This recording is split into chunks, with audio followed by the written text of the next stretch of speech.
Hello mga ka-YouTubers, pupunta tayong Banay-Banay kasi may binabatsyag tayo.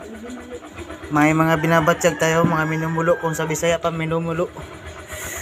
So, need na tayo natin magpa-repairs. Parang may sira na yung balakang natin. Gawa ng nabangga tayo nung nakarang buwan. So, yun.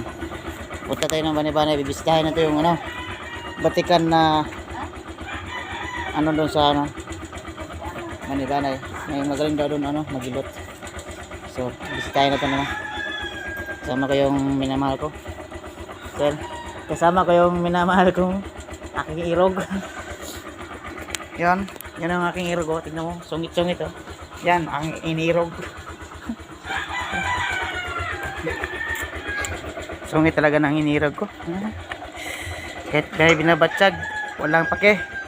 Ang mahalaga, kapag lagay tayo ng content. So tara.